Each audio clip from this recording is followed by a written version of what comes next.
మొన్న కేసు పెట్టారు కదా ఎఫ్ఐఆర్, అది ఎఫ్ఐఆర్ అయిందా అన్న? ఎఫ్ఐఆర్ అయిందండి. ఎఫ్ఐఆర్ అయింది. అంటే ముఖ్యంగా మందకృష్ణ మాదిగ గారి మీద దాదాపు ఆగస్టులో ఆయన మాట్లాడిన తర్వాత ఇన్ని రోజుల గ్యాప్ తర్వాత కేసు పెట్టడానికి ప్రధాన కారణం ఏంటి? ఈ కేసు పెట్టడానికి ప్రధాన కారణం ఏంటిదంటే మొన్న డిసెంబర్ 1 రోజు మాలల సింహగర్జన కార్యక్రమం అయిపోయిన తర్వాత ఇమ్మీడియట్గా తెల్లారే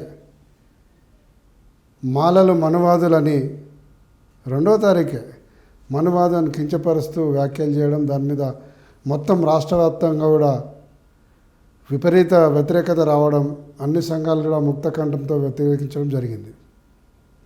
అది అయిన 2వ రోజుకే మళ్ళీ 4వ తారీఖు అదే ప్రెస్ క్లబ్, సోమాజిగూడ ప్రెస్ క్లబ్లో మళ్ళీ ఒకసారి పెట్టి దోపిడీదారులు, దొంగలు, మనువాదులు, సైకోలు అని విపరీతంగా తిట్టడం జరిగింది. ఒకసారి అన్నం మనం కౌంటర్ ఇచ్చినాం, అంతవరకు ఉందాం, ఒక ఉద్యమపరంగా వాళ్ళు అనడం మేము అనడం అంతవరకు ఉండాలని ఒక ఆలోచనతో పాజిటివ్గా ఉండే. కానీ అది మితిమీరిపోయి తెల్లారి మళ్ళీ పెట్టి దూషించడమే కాకుండా మళ్ళీ జీ తెలుగులో భరత్ ఇంటర్వ్యూతో మళ్ళీ ఒకసారి విపరీతంగా తిట్టడం జరిగింది.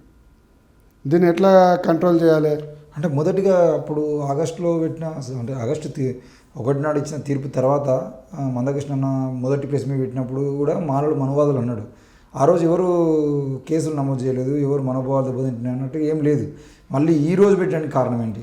అదే అంటున్నా, మేము పర్టికులర్గా ఆ తీర్పు వచ్చిన నేపథ్యంలో మేము కూడా చాలా ఆ తీర్పు మీద బాగా స్టడీ చేస్తున్నాము.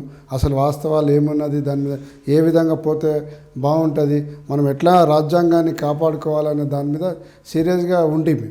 అయితే ఆ తీర్పు వచ్చినప్పుడు ఆయన లెవెల్లో ఉద్యమకారుడిగా ఏం చెప్పాలనో చెప్పిండు. కానీ సింహగర్జన తర్వాతనే ఆయన మాటల్లో కానీ చేతల్లో కానీ ఆయన మాట్లాడే విధానంలో పూర్తిగా మారిపోయింది. అప్పుడు ఆ రోజు ఆగస్టు 1 తర్వాత విలేకరులు అడిగితే మరి మాలలు మళ్ళీ రివ్యూకు పోతా అంటున్నారు, మరి మీరేమంటున్నారంటే వాళ్ళ రాజ్యాంగ హక్కు పోవచ్చు, తప్పేమన్నది, వాళ్ళ హక్కు ఉన్నది కాబట్టి పోవచ్చు అంటే ఆ విధంగా మాట్లాడిన వ్యక్తి సింహగర్జన తర్వాత దొంగలు లంగలు అనే దానిని మనువాదులని, ఆయన మనువాదుల సంఖ్యలో ఉండి మనువాదులు చెప్పినట్లు ఆడుతున్న మందకృష్ణనే మమ్మల్ని మనువాదులు అంటే అక్కడ మేము దీంతోపాటు మందకృష్ణ బాబాసాహెబ్ను కూడా ఏకవశంతో అనడమే కాకుండా ఆయనను కూడా ఇండైరెక్ట్గా కించపరిచే స్థాయికి పోయిండు. అప్పుడు మేము సీరియస్ అయినాం. అంటే మొన్న జరిగినటువంటి మాలల సింహగర్జన తర్వాత ఆయన కామెంట్లు చేయడము మీరు జీర్ణించుకోలేక కేసు పెట్టిరా, లేదంటే ఆ విషయంలో మాట్లాడుతూ వివేక్ వెంకటస్వామి గారిని మాట్లాడము అదే జరిగింది కాబట్టి వివేక్ వెంకటస్వామి గారు మీ చేత కేసు నమోదు చేయించారా? అదే వాళ్ళ అమాయకత్వానికి నిదర్శనం. మాలల ఉద్యమం అనేది భారత రాజ్యాంగాన్ని, బాబాసాహెబ్ ఐడియాలజీని నడిపించేందుకు ఉంటుంది. కానీ ఒక వ్యక్తిని టార్గెట్ చేసి అన్నంత మాటన ఆయనకేదో అన్నదని పెట్టే అవకాశమే లేదు, ఆ ఆలోచన చేసే అవకాశమే లేదు. వివేక్ గారికి 100 సార్లు అంటున్నాడు, ఇప్పుడు కూడా ఆయన అంటున్నాడు, ఆయన సింగిల్ పాయింట్గా ఆ ఎజెండా పెట్టుకొని పోతున్నాడు. మాకు అది ఎజెండానే కాదు.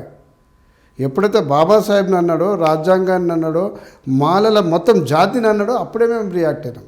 అంతే తప్ప ఎవరో ఒకళ్ళు ఇంకోటి మీకు చెప్పాలి, ఈ సోకాళ్ళు ఎవరైనా మాల నాయకులు మేధావులు అందరూ కూడా వీళ్ళంతా కూడా ఆగస్టు 1 తర్వాత పుట్టినోళ్ళు.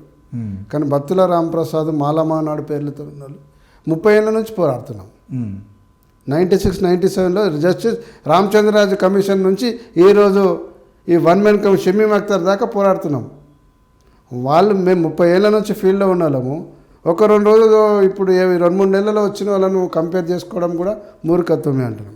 అయితే వివేక్ గారిని టార్గెట్ చేసినందుకు మా ఉద్యమం ఎప్పుడు ఉండదు.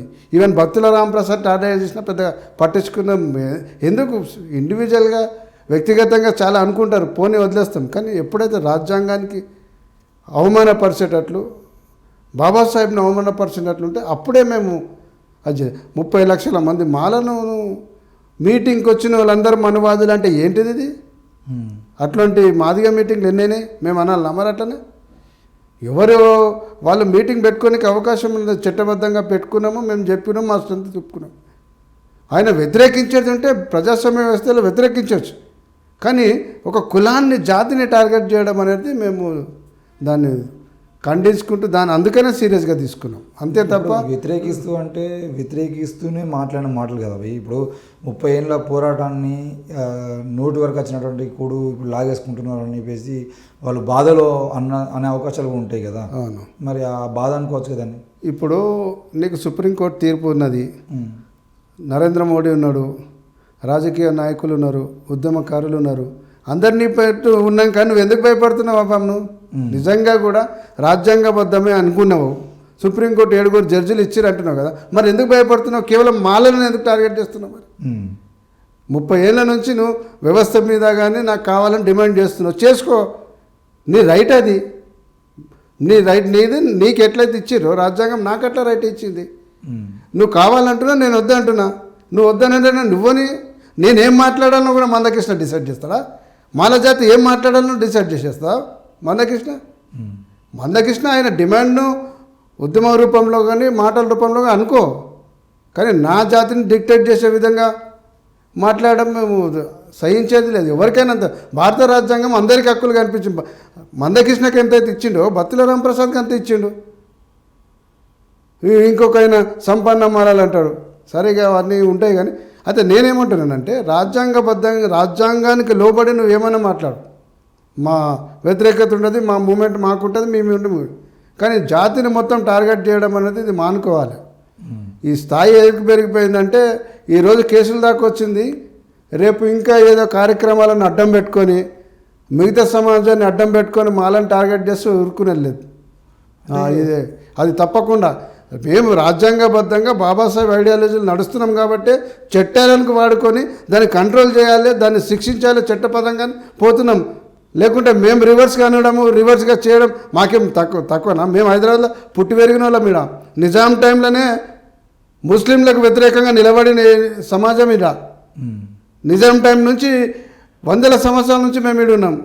మేము దలుచుకుంటే మేము రోడ్ల మీదకి వస్తే మేము కూడా చూపెడతాం. కానీ మేము బాబాసాహెబ్ వారసులుగా చట్టబద్ధంగా దాన్ని ఎవరైనా తప్పు చేస్తే చట్టబద్ధంగా శిక్షించాలనే ఉద్దేశంతోనే కంప్లైంట్ పెట్టినాం. కానీ మేమేదో చట్టబద్ధంగా పోతున్నాం కదా, వాళ్ళు ఇంకేదైనా చేస్తా అంటే మాత్రం తప్పకుండా దానికి కూడా మేము రెడీగా అవుతున్నాం, దానికి కూడా మేము ఉంటాం.